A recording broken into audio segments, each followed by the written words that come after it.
Trauma Uncensored. Trauma Uncensored. Trauma Uncensored. Welcome everyone back to the Trauma Uncensored podcast. My name is Andres Gamboa, and right here is your host, Brooke Scherer. Thank you for joining us. If this is your first episode, thank you for being here. You might be a little confused as to what we're talking about, but this is what we're going to talk about: trauma, completely raw, open, and uncensored, as the title suggests. We're healing out loud here and helping folks grow through all sorts of different experiences.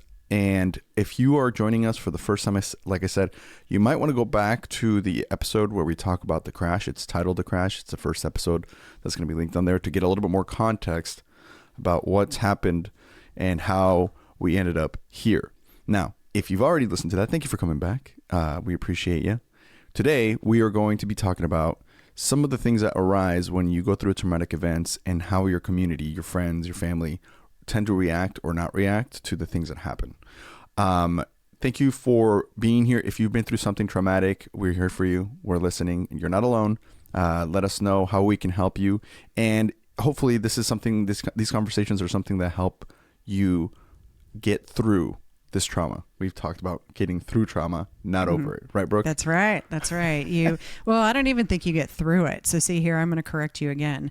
I don't believe that it's something that you get through. It's something you learn to walk alongside and be able to carry with you. So we're not getting over it and we're not getting through it. We're walking alongside it, still living while we're walking alongside it. See? That's good. And I like that you keep correcting me, because that's the whole point of this, is the more and more we talk about these kinds of things, the more and more we share with others and we bond with other people that have also gone through traumatic things, which really is all of us, the more that you are able to process it out loud or by listening to how other people have learned to grow through and around and over, or however you want to call it, walk with it, I think has been the best way that you have described it. So it's already happening to us right now, right? I said over, I got corrected. You went, it's through, and then you corrected yourself in that episode, and then you just recorrected me, and that's the whole point is, hey, let's change this perspective, and through conversation is how you can learn to find new perspectives to help you walk with this pain and walk with all of this that's happening to you.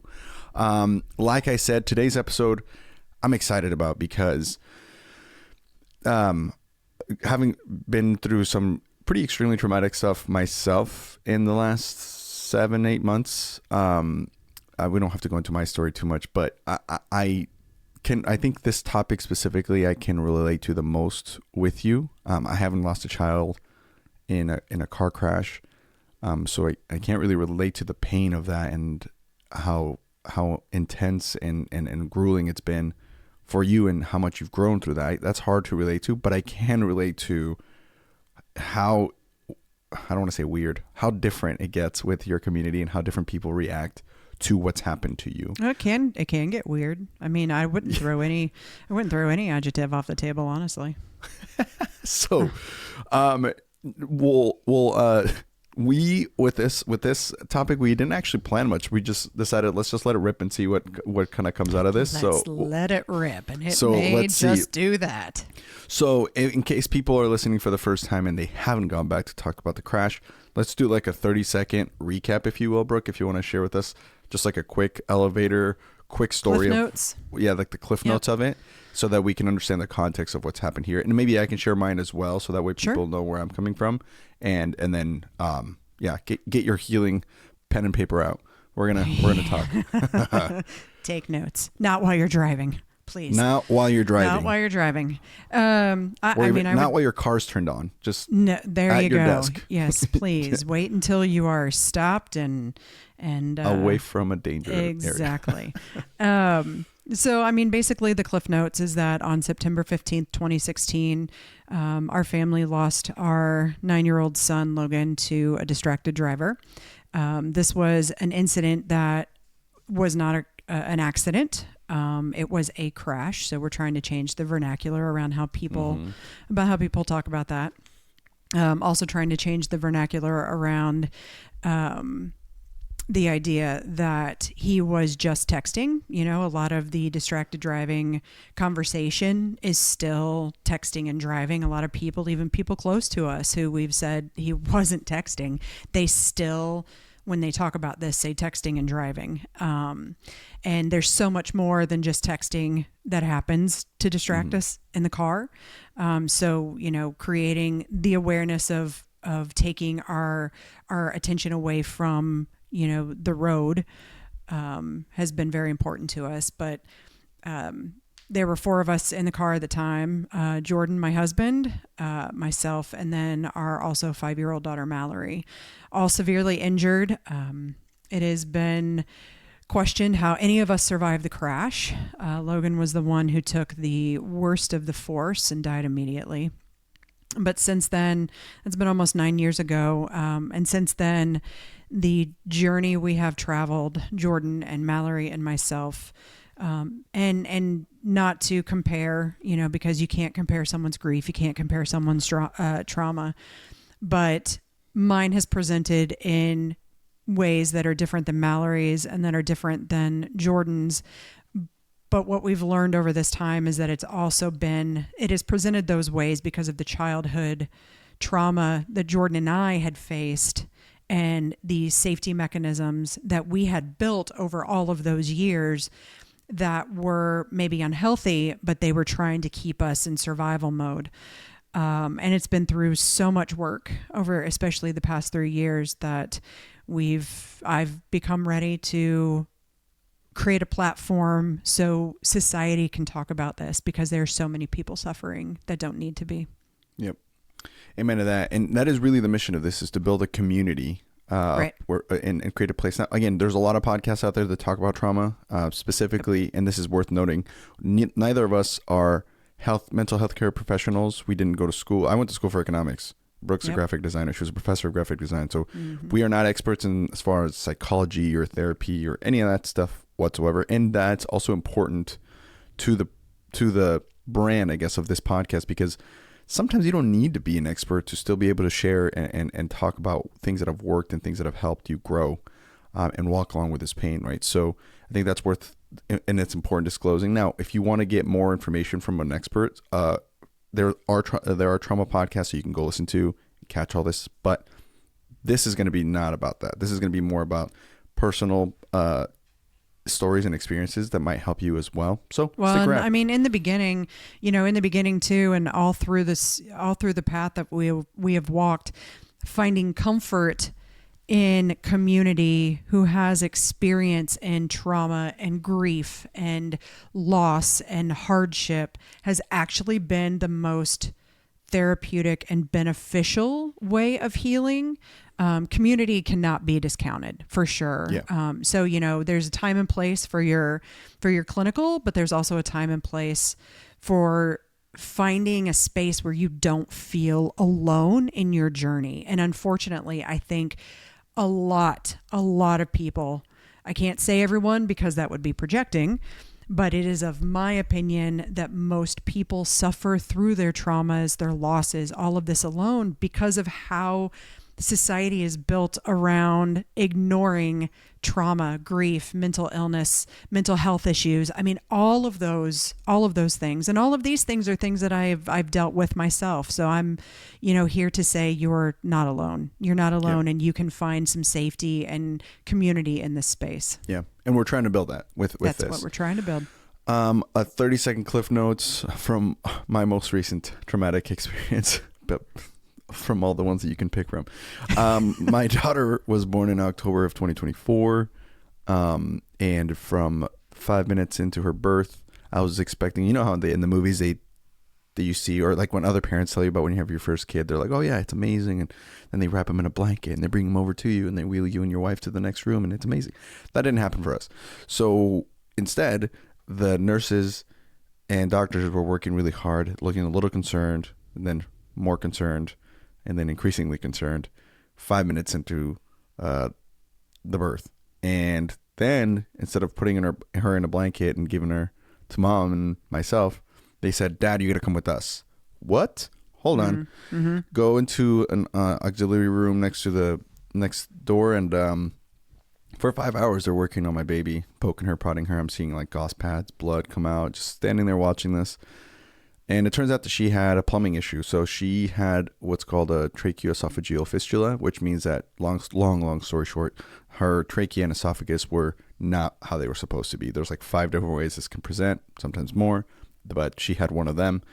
And they had to make sure that she had surgery within the first, like, as soon as possible, which was scheduled for the next day at 7 a.m. And then we spent 5 weeks, could have been longer, but we opted out to get a G-tube. But we spent 5 weeks in the NICU, which the NICU alone is a traumatic place. If you're a parent that has had a child in the NICU, whether a premature baby, which is the most common reason, and also the safest, then, or you've had a child born with a problem that needed surgery, you are a champion in my book, because wow, if you're a nurse that works in the NICU, mother of God, there's like, if you believe in heaven or whatever nice place we go to after, those are NICU nurses going there, because it is an insane. It looks like a war zone, but infants. And I've never been to war, so I don't know. But so we went through that, and again, there's a lot more details in that story, but that's just kind of what happened to us recently, and this brings us to the topic of today, which is watching how different parts of our community reacted. At the time, it was just really confusing. Now that time's gone by, you kind of start looking back on it and you go, man, there was examples of really good support and good ways to help someone as they're going through the traumatic experience. And then there was maybe not such helpful ways, and ways like just don't do this if you have a loved one that's going through something traumatic. And again, we're probably going to do a whole separate episode of each of those categories, because you could just do it. But this is more like the 30,000 foot view of kind of how it happens and what happens when you go through something that's really tough like that, and how the community around you reacts. So what did you experience, Brooke, as the crash happens, you have this impossible loss, and now you find yourself in the hospital for 9 days. You go home, and your friends, family, loved ones, how did you experience their reaction overall? And let's just open with a general question like that. Well, it's interesting if I am to look back into the timeline of events from, day of crash to today. I never in those first moments in the hospital ever would have imagined the relationship, the community path becoming what it was. And it's both raw and beautiful and ugly at times. Relationships are lost, but relationships are gained.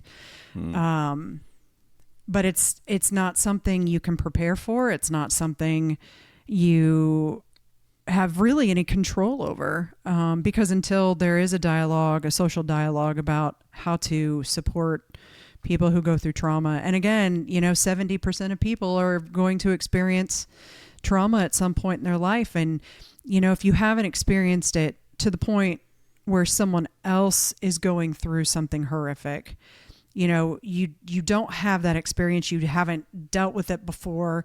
It's understood.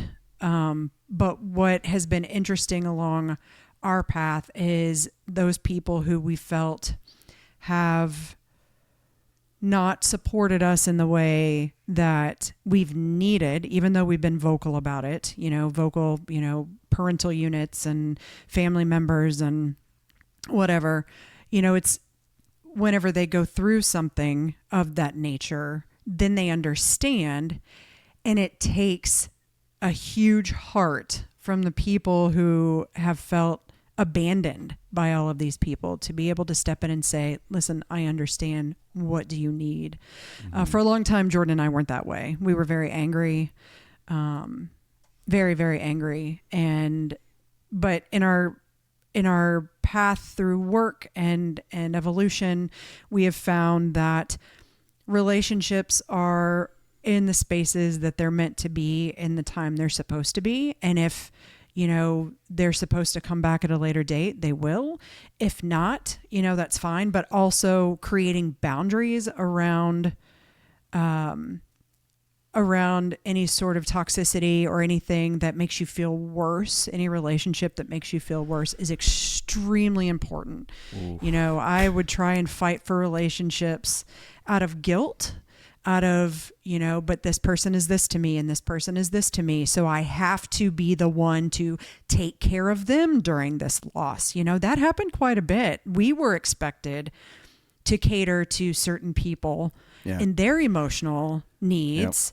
Where we're sitting over here going, okay, well, Logan was our child, but yet you need me to make you feel better. So once we started to understand the idea of boundaries, even though relationships have come and gone, that has been the healthiest thing that we have been able to do for ourselves. Ooh, hold on, pause right there, because we could do a whole episode on boundaries. We will, because if that's like, if I have a list of priority vocabulary, that is at boundaries is one of the very probably top 5. I mean, just some thoughts on that. First of all, what you said earlier was, as far as like, it's amazing how it sometimes comes from people you least expect it to come from. Yep. I mean, sitting in the hospital that first night, we had family fly in. My side of the family flew in immediately. They were able to, and then Jordan's side was able to get flights in early the next morning. And I remember sitting there right after, after everybody was there and everybody's in the room, in my room, because I wasn't mobile. Mallory was in the children's unit, so she was off in her own room. And then Jordan had a room next to mine, but they had brought him in. His injuries were severe, but he was able to actually be wheeled around. So, we're all sitting in my hospital room. And I remember looking around and thinking, this is what it means to have family and support. And I will tell you that today, 9 years later, aside from one who has passed away, we only speak to or have relationships with 2 of those people that were in that room.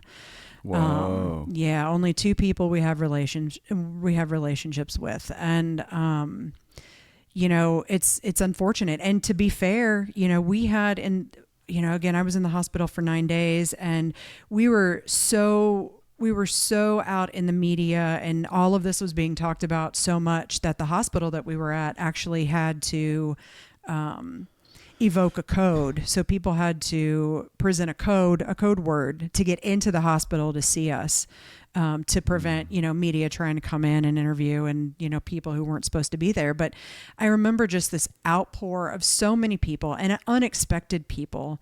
The wife of my department chair when I was at the University of Tampa kept sending beautiful flowers. I mean, she would make sure that I had beautiful flowers in my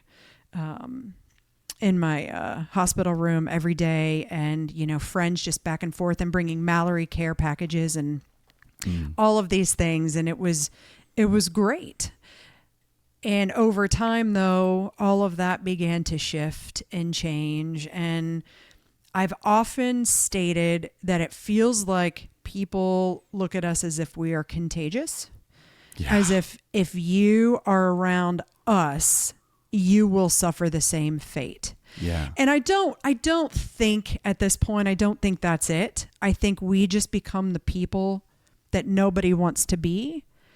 And people stop understanding how to have a conversation with us about it. Because I've heard so many times, I'm afraid of upsetting you if I talk about your son. Well, guess what? If you don't talk about Logan or address him or acknowledge him, I mean, he is still alive. He was on this earth for 9 years. It's not as if he didn't exist. I want to talk about him. I want to talk about him. I want to laugh about him. I want to cry about him. I want to share stories about him.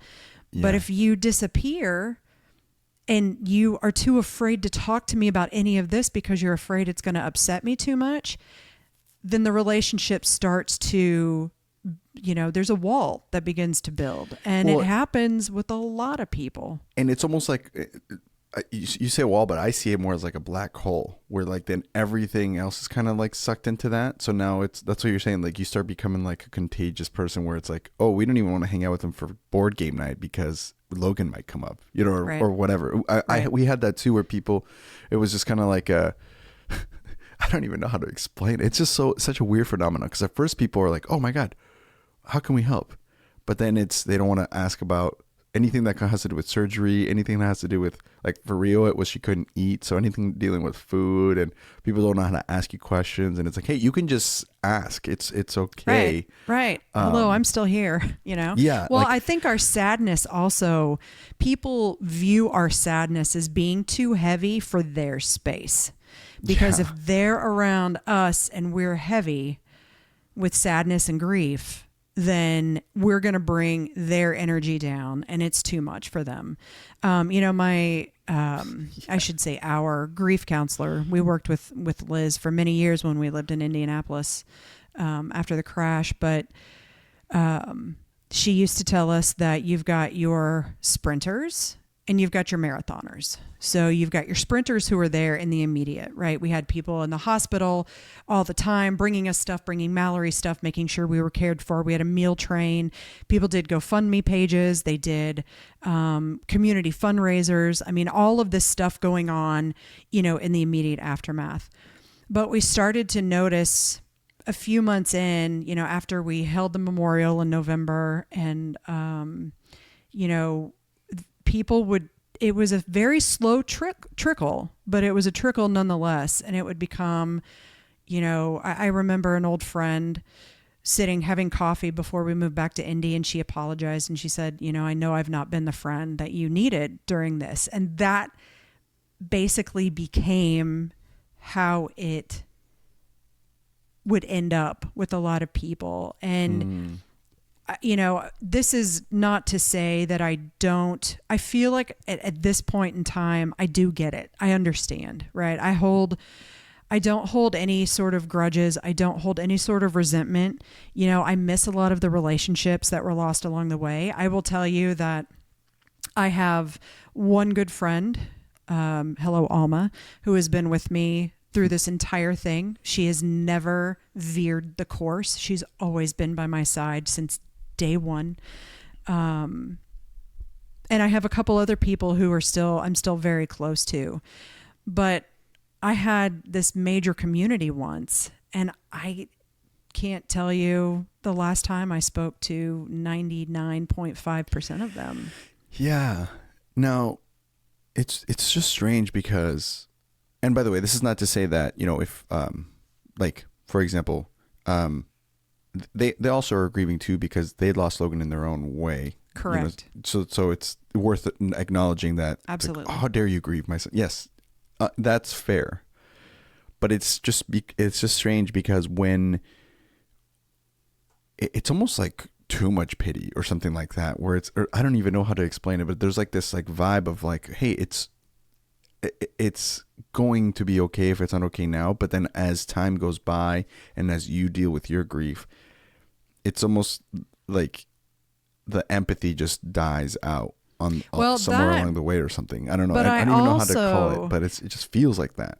Our society places a timeline on grief and loss. I mean, you know, I think if I remember correctly, my mom got 3 days that she could take off work, you know, and I mean, so it's not just, I mean, think about it. In the workplace, they put a timeline on it. You only get so many bereavement days, right? And that's like, well, okay, I'm going to tell you that my son died on a Thursday, and in 3 days from now, or 3 work days from now, I'm going to be ready to go back. I don't think so, you know, and, you know, that's just not, and like you said, it wasn't just us who lost Logan. It was parents, it was aunts and uncles, it was siblings. And to put that timeline on creates this, what's the word I'm looking for? It makes it okay for everybody else to go, well, it's been 6 months. Aren't you over that yet? Oh, it's been a week. Aren't you over that? Yeah. I mean, you know, and that's the thing, is you mentioned get over, and it's like, it's not getting over and it's not getting through, but it also doesn't happen. I mean, everybody's on a different timeline, right?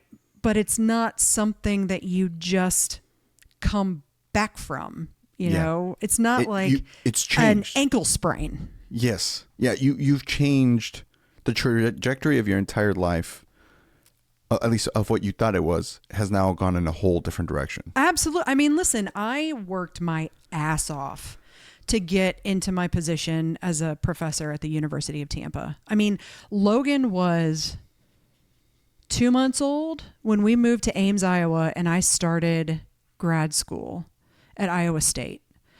And I mean, I went through an intensive 3-year graphic design graduate program with a baby, you know, with a baby. And, you know, and to get to what I was doing. And then, you know, at some point it was just like, I got to walk away from this. I mean, it changed everything. I couldn't even fathom going back to work. I remember emailing another professor who had lost a child and was like, how did you go back? And she was like, just in time. And I tried. Jordan went back to work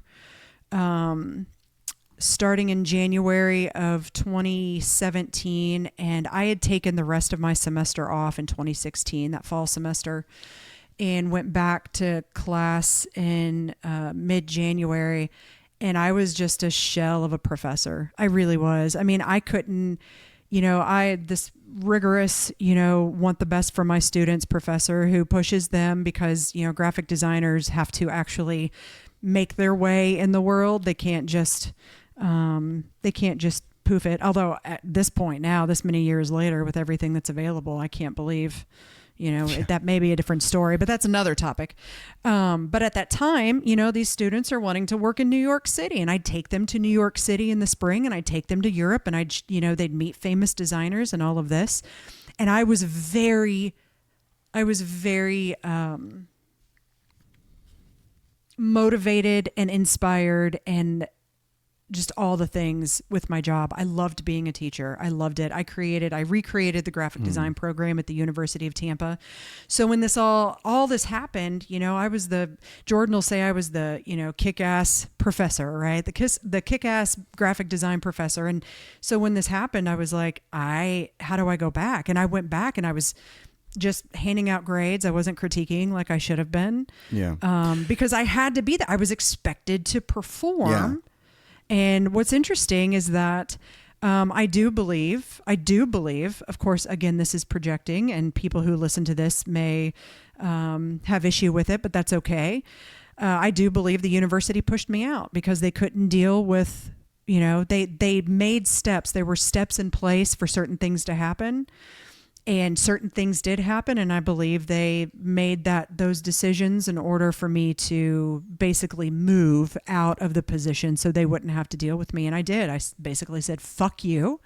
You know, this is unfair. This is not okay, and I'm out. And, you know, that's just...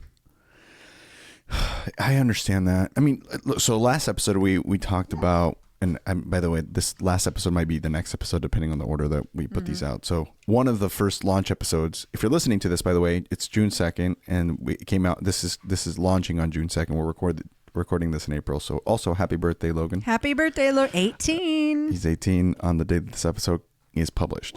And there's your doggo. Sorry about that interruption. But so what I was trying to say is we talked about in the last episode, but as I said, happy birthday, Logan. Happy birthday, Logan. We talked about how your trauma doesn't care about the things that are happening in your life, right? Not at all. But also more along the lines of this episode and the topic for this episode, the world also doesn't give a shit about your trauma for the most part. You know what I'm saying? Like so I would actually, what you were saying, I would actually move to rephrase that. Love it. It's not that I don't think the world doesn't give a shit.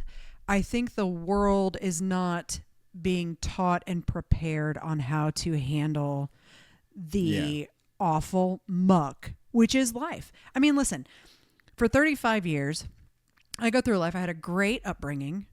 You know, we lived in an affluent area on the south side of Indianapolis, and my education was great. And I went to college, and I, you know, got to live my life in college, and that was wonderful.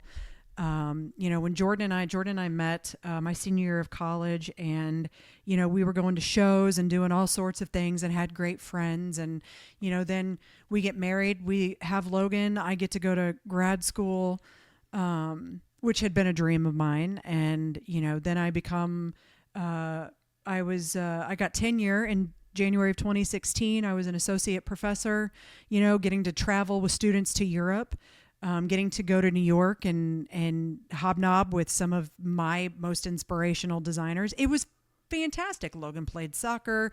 Mallory was just ornery and coloring all over my carpet. And she was designing your carpet. Whoa. She was. That's right. That's right. I never thought about that. Artist from the get-go.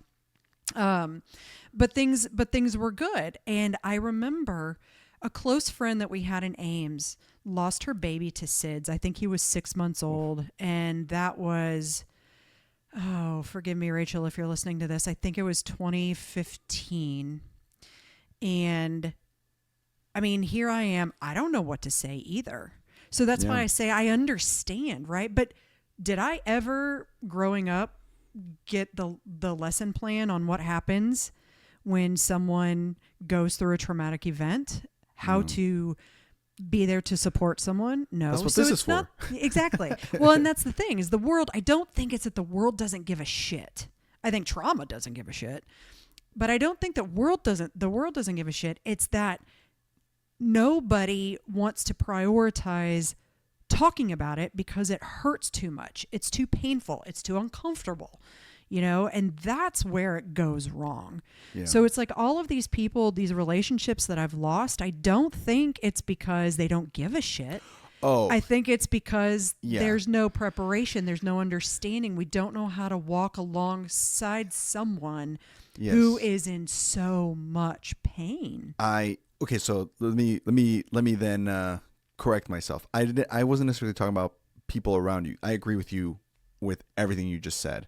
I meant more like, so you go through this insane experience, but then the world just, there's people that don't even know, is what I'm saying. There's the world still spins, right? There's, for example, as we are talking, since we've been talking, this is 35 minutes in, there's been someone who has died in a car crash. Yep. In the country. Yep. And by distracted driving, 9 people. The stats are 9 people a day. So, I mean, in theory, how many people have already died today from distracted driving? You know what I'm saying? So, but we don't even know. So we can't care because we don't know. Right. And you want to care. But the reality of the situation, too, is there's so much shit happening in life. Oh, yeah. That you don't even have the capacity to care, which kind of brings me to what to the point I'm trying to make, which goes back to other people had grief, other people lost Logan, right? Right. But I'll give you an example. Sorry, Dad, to call you out. So I went through heart surgery when I was 6 years old, and it was like a really risky surgery. My parents had a child at 6 go through a really intense, not sure that it was going to be okay surgery. I survived. And so they went through this traumatic experience of almost losing their child, but like just dealing with that. So when Rio was born, and I was kind of going through pretty much the same thing, but she was just born, my parents were like, we have been exactly where you are. Like, we know what you're going through. But my dad, because of his trauma, that really they never went to grief counseling. They never went to trauma therapy. They just swallowed it for 20 years. And it's being exposed now when their granddaughter is going through it, And so it shows up, and my dad, this is like day 2. Rio just gets out of surgery, and it's fine, but now we have this insane recovery because she's an infant, so she can't talk. So like the way that NICU babies are diagnosed and whatever, that's a whole different episode. But my dad's just calling me frantic, crying, grieving. Oh, man. You know what I'm saying? And I understand. I understand why. But in my head, I'm like, Dad, I don't, my emotional threshold of caring about something, it is at its max. It's 99.9. First of all, my wife's also coming out of surgery, major surgery, because it was a C-section. And so two most important beings in my life are both fresh off surgery. Like, I do not have time for your shit. You know what I'm saying? Like, I love you, Dad, but you can't. I need you to handle your stuff because I can't. You have a granddaughter in the NICU, so that's hard. But I have a daughter in the NICU, which I'm sorry, but that takes precedent, right? Yep. And so like kind of what you're talking about, it's like someone lost Logan as well, but it's like I can't help you with your shit right now. I can barely handle. Yep. I'm not handling my own. This is a very familiar story for us. Do you know what I'm saying? And I guarantee you there's people who are listening who've been through traumatic events who are going, yes, this has happened. This has happened to me too. Well, again, what's interesting is you were expected to play the role that we were also expected to play. And the child ends up becoming the parent. Yeah. In which...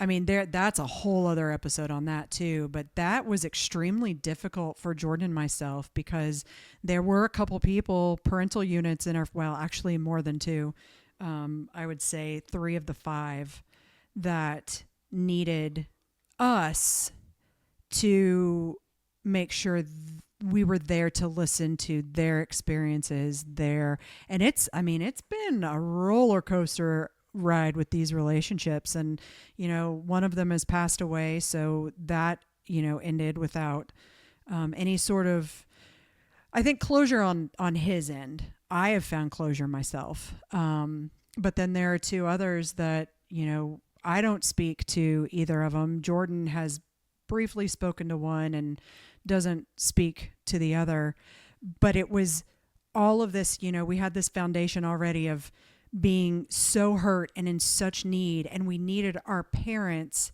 but that wasn't, they couldn't work through or handle or find the support they needed for themselves. They codependently looked to us to make them feel better. Yeah. And that codependency is another thing we're going to have to talk about as well at some point. But so the point is, if you're listening to this, sometimes the best way to help someone who is, we'll just call it degrees, who is in the first degree, as in like you lost your son. Well, first of all, you went through a car crash.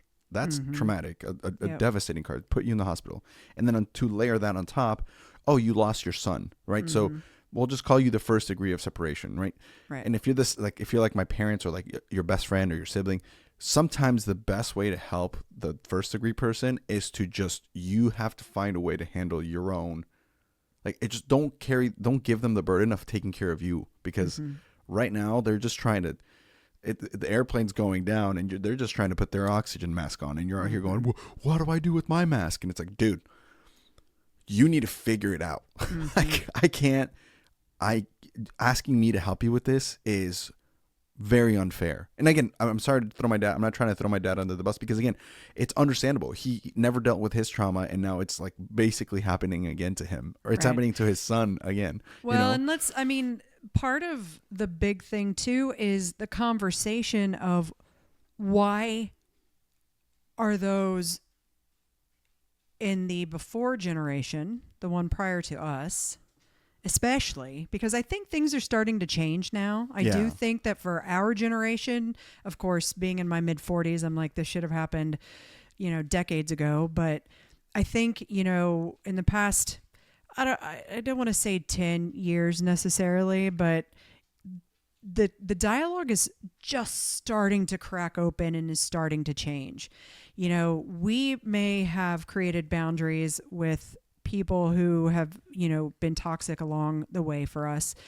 But that's not to say that they were toxic because they knew better. Like, imagine what would have happened with your dad if he was provided the resources, if the conversation was there, if society was talking about, the mental health surrounding trauma and grief and all of these things. I mean, your dad's body was legit reliving what he went through with you. Yeah. And when your nervous system is that dysregulated, there's very little, unless you have built the tools and done the work around it, there's very little you can do to tamp that down. Yeah. And that for him is probably, he was seeing Rio, right? He sees you and he's seeing Rio, but his body is remembering everything with you. Correct. And that is, that's what ends up happening. That's why people aren't able to necessarily put their support, take what they're feeling and put it into who needs it. It's because they haven't been taught the tools. Now, I am also going to say this because, it used to piss me off when my dad would say this so much. So my dad passed away in October of 2022. And he was the one, I was estranged. We were estranged whenever he passed away. I had created that boundary because I just couldn't hold what he needed me to hold for him anymore. Yeah. And he couldn't understand that. But we were separated, or estranged. I'm sorry. I mean, I guess you could say separated. But my dad, throughout his life, and my stepmom would reiterate this all the time too, that he would say this.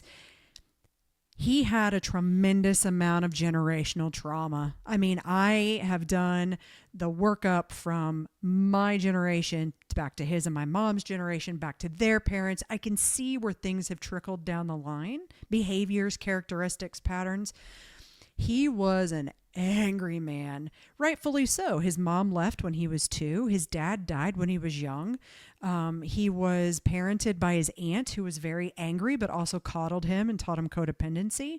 So nice. All of these, yes, nice. Let's talk about how much of this trickled down to me that I am busting my ass to break free of, right?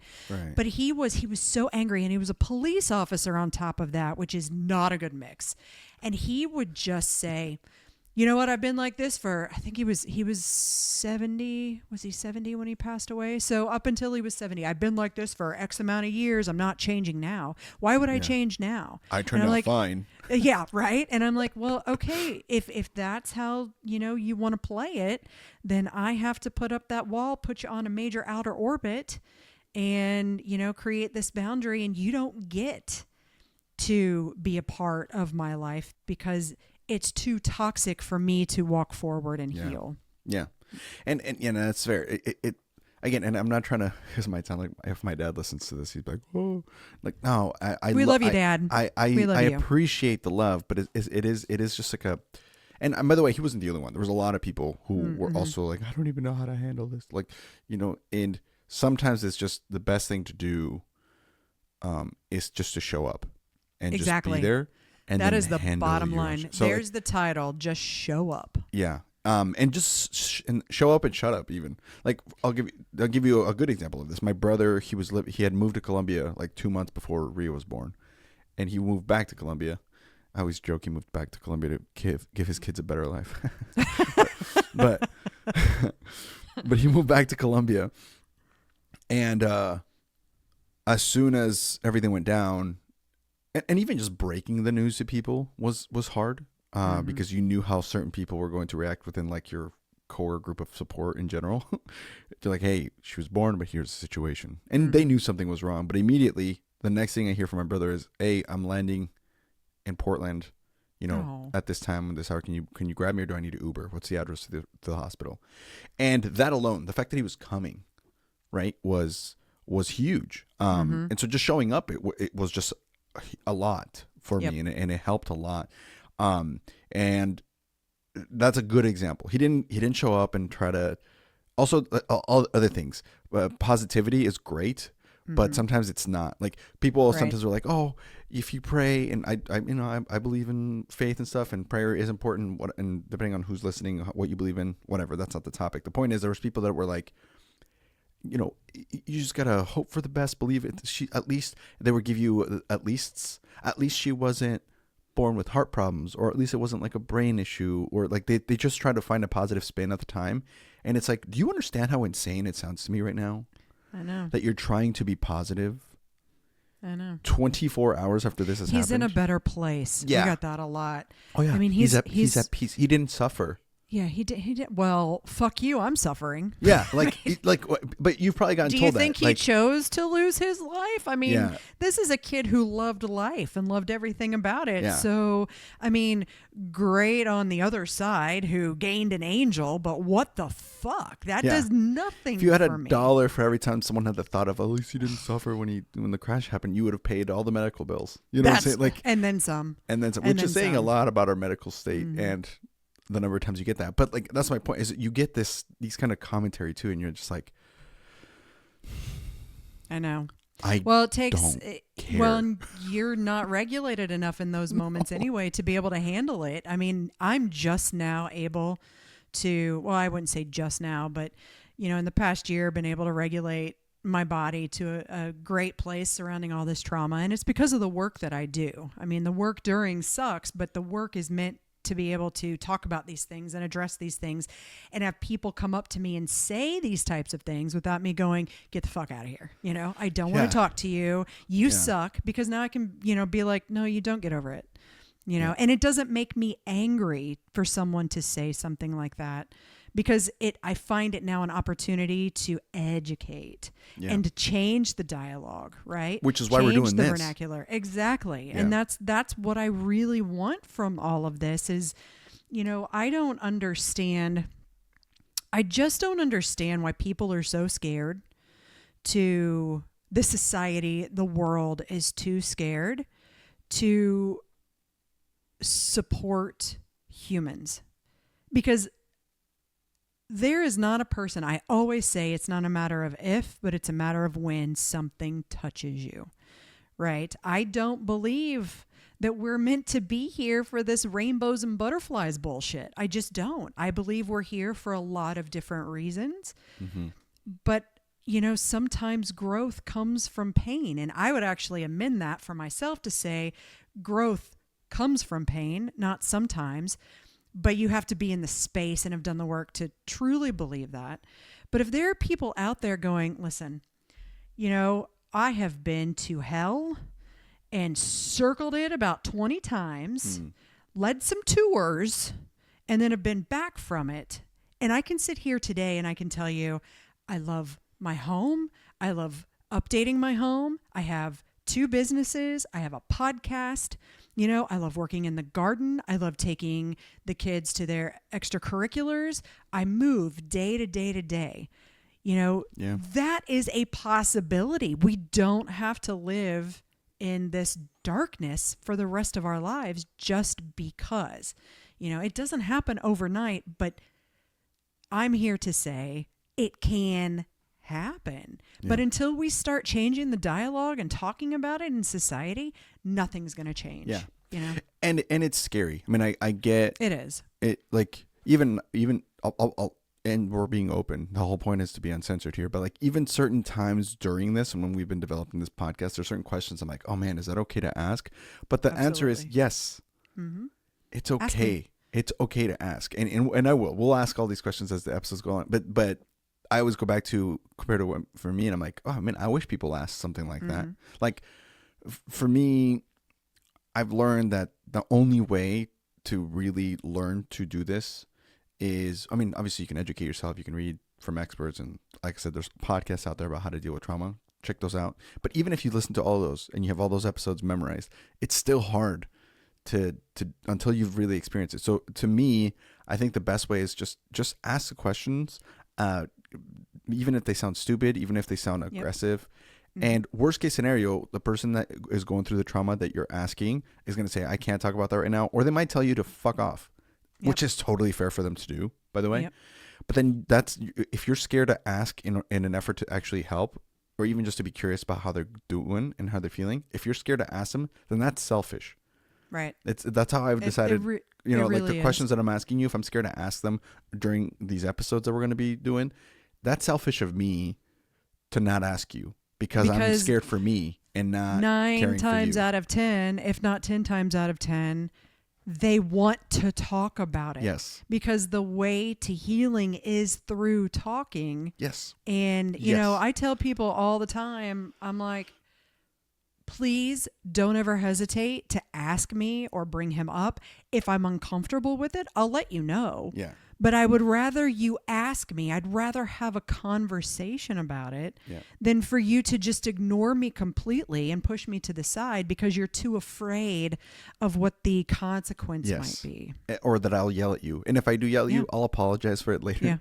Yeah, right. I probably should have yelled at you or shouldn't have yelled at you, but that's how I'm grieving. And that's okay, right? Listen, I actually don't yell at people to their face. Yeah. I don't do it really. I mean, anymore. I don't yell at people. Yeah. Generally, I'm actually pretty cool as a cucumber. So for those of you who have known me, you would not recognize me today because I'm pretty laid back and got my OCD and anxiety under control. And so we can have these conversations and I'm going to be like, go with the flow. And that's because you did the work on yourself, right? But I guess what I'm saying is like, I mean, right away, maybe you don't ask the question. The day after, maybe you don't ask questions. But I guess I'll put it this way, and maybe I'll just speak for myself and not speak for you. But for me, the way I see it is something happened to me, yes. And it's not okay that it happened to me. It's unfortunate that it happened to me, right? But now my responsibility is to heal. Right. And find ways that are healthily and responsible to heal so that my friends and my support circle, their responsibility is to help me by, at the beginning, like let's just call it phase 1, immediately after, the meal trains, people came and helped us with our dogs, my brother flew in, stuff like that. Huge. But then there's like the phase after, kind of that you were talking about, where it's like, okay, sprinters versus marathoners. Yeah, you're marathoners. It's like, now what? Well, ask me, talk to me, right? And you got to trust that I'm doing my part of healing so that when you ask me, I don't blow up at you. But I have to trust that you're doing your part, which is trying to share the load by asking me and helping me process this and talk about it, which is kind of what we're doing here specifically, right? So where you're at now 9 years later is different than Brooke 6 months later. So certain questions might have still pissed you off back then that they don't do now. But a sign of healing, even just for a temperature check, is that when I can ask you a question about it or bring Logan up to you or say something that might be wrong, like calling it a car accident instead of a car crash or stuff like that, where that might have set you off before, right? But now that you've healed and you're healing, now that you're healing, there you and go, gotten further in healing, you are able to, without blowing up at me, say it's actually a car crash. You know what I'm saying? And so, and so it's almost like that's what really a relationship is that trust of, hey, I know that you are taking care of yourself and you're continuing to heal from this, and it's always going to be a process and it's always going to be a thing, because that's just how life is. And on my end, I'm going to help you by just presenting out of curiosity and out of love questions to you just to understand, to understand you. I don't need to agree with you. I don't need to live, what you've lived through, but I can understand you and I can ask questions to seek to do that. And if I understand you, really, isn't that the point of life, is to understand another person? It is. And needing to agree with them. It's, saying all of this is not to say that you need to be at someone's beck and call 24 hours a day. I mean, listen, we've all got lives, right? Yeah. But what I have found to be the most beneficial over all of these years, and, some people most people that are listening to this and know what I'm saying aren't going to recognize, because I haven't mentioned it to more, but I think maybe one person. But for me, when I'm in my state of mourning, or if I'm, having a rough time, I go off the map socially, completely off the map. People can text me. I'll see it. It means a tremendous deal to me, especially if it's, say, September 15th of each year, or if it's Logan's birthday and people are reaching out. I may not respond because for me, I just need to be inward on those days.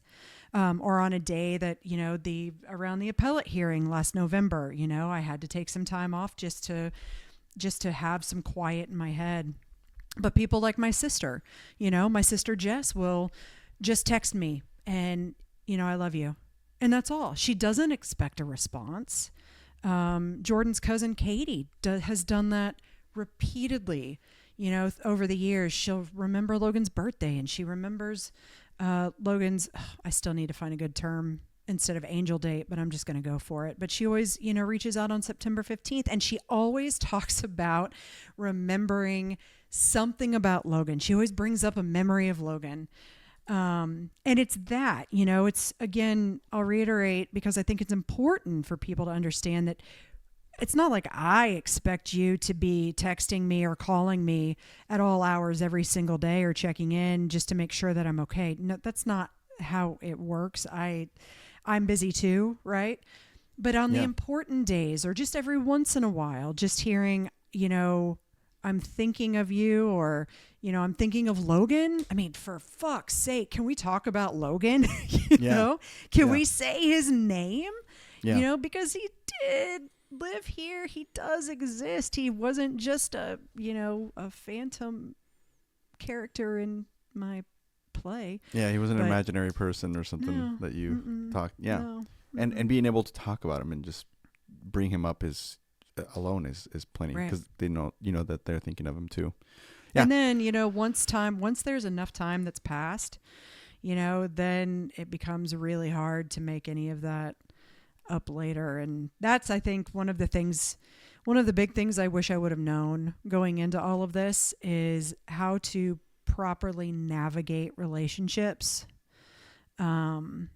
because there are a handful of ones that were very close that I don't speak to very often, but have lost in the process. And that's been an additional loss for me. I mean, that is a secondary loss. I've lost people who, I was once very close to and meant a lot to me.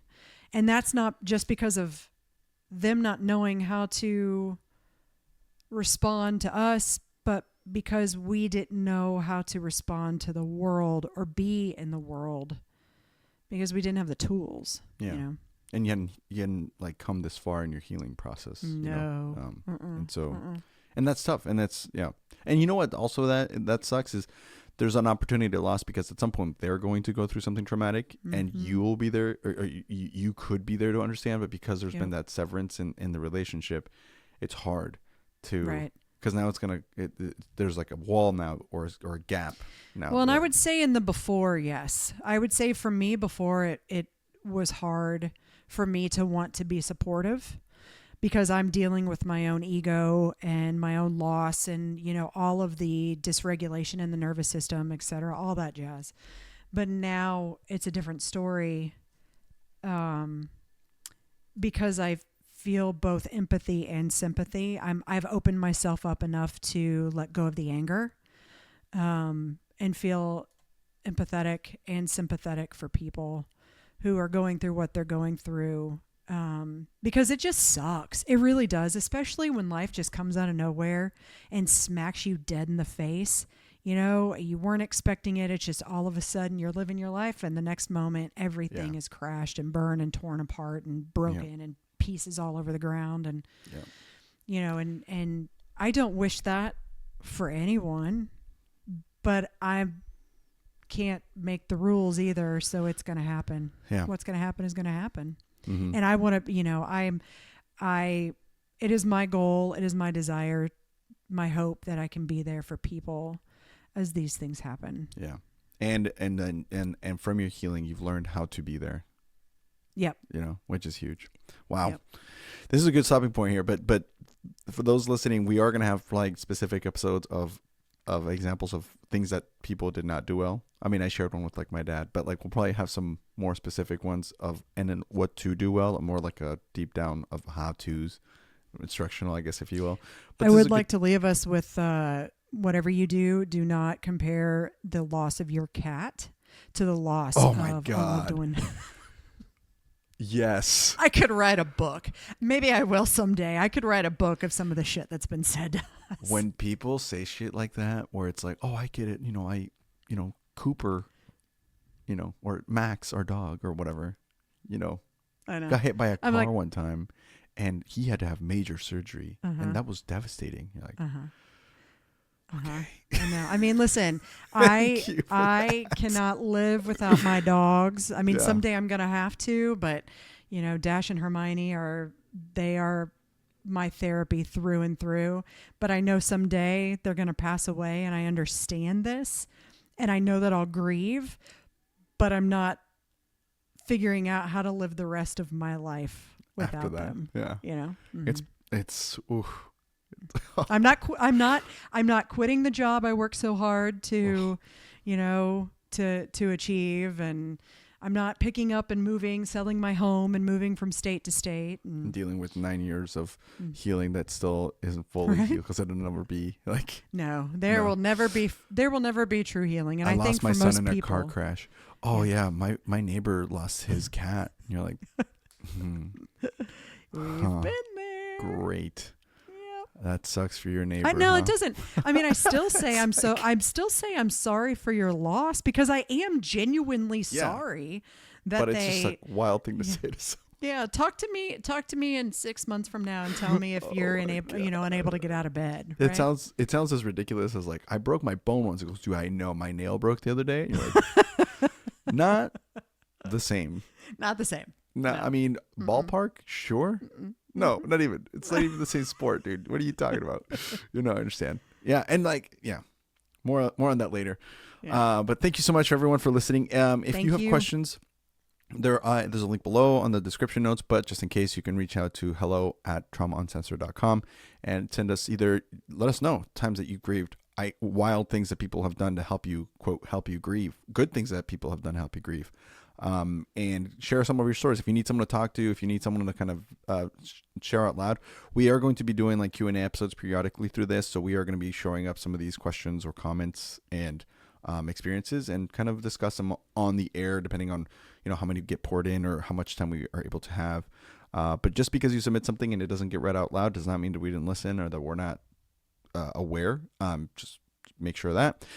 If you liked what you listened to, please hit subscribe and follow. We are on social media, so make sure you check that out. But more than anything, if you want to know when new episodes drop, it's every Monday that we're going to be dropping these, or you can just sign up for the newsletter, and we'll email you and /text you if you want us to let you know, hey, a new episode of Trauma Uncensored has come out. Go check it out. Any closing words here, Brooke, before we wrap up? Nope.